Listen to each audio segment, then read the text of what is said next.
G'day, Matt from Green and Gold Rugby here. Ireland clearly didn't have a good game on Saturday, but how much did the Wallabies have to do with that?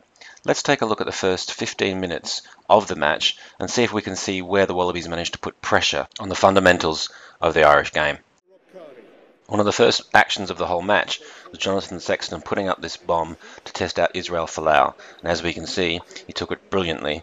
Just a small offload error stopping it from potentially being a greater move.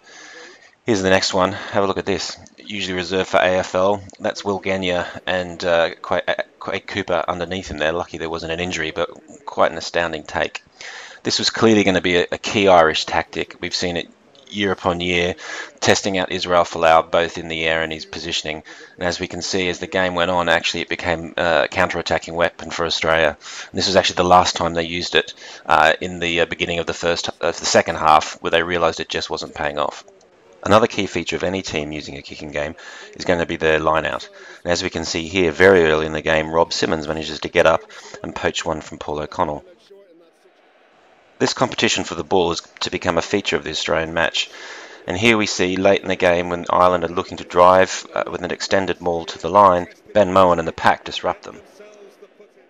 Compare that to just 5 minutes later in the match, when Australia attempt the same thing, but to much greater effect. One of the things that really impresses me about this is the body height of three backs, Nick Cummins, Matt Tamua and Tavita Kuridrani. But for me, the hero of this maul is Scott Fardy, here buried with the red shoes. He forms the right-hand edge of the maul and manages to shear off the Irish pack. It's working for the gold shirts. They're over the line. Can they get the ball down? The third thing that went wrong for the Irish and that went right for Australia was in defence. Here we see a chip kick coming off for the Irish, but not only does Israel Folau make a great one-on-one tackle here, we can also see that the Wallabies managed then to get up and turn the ball over. The wrecking ball Sean O'Brien is obviously a key part of the Irish running game, but here we see Michael Hooper and James Slipper managing to strip him and turn his very first carry of the night into a turnover. O'Brien ran well during the game, but the Wallabies double-marked him to great effect. Next we see a lovely move from the Irish where they've obviously spotted that Tavita Kuridrani loves to come out of the line. This lovely cut-out pass manages to put Rob Kearney on the outside of the honey badger, but yet again Israel Folau makes a great spot tackle and the move is snuffed out. What I want to look at here though is the line speed the Wallabies showed, and they showed all night. Watch how Michael Hooper actually managed to hit the Irish second row behind the gain line and knock him backwards. Now, there's a penalty that comes from this, and probably rightly so, but I love the commitment to the defence and to the breakdown. The final tactic was going to be the Australian scrums. Here's the first real engagement of the match, and notice how much pressure the Wallabies look to put on the Irish tight head by A, driving across, and B, wheeling around onto his side as well.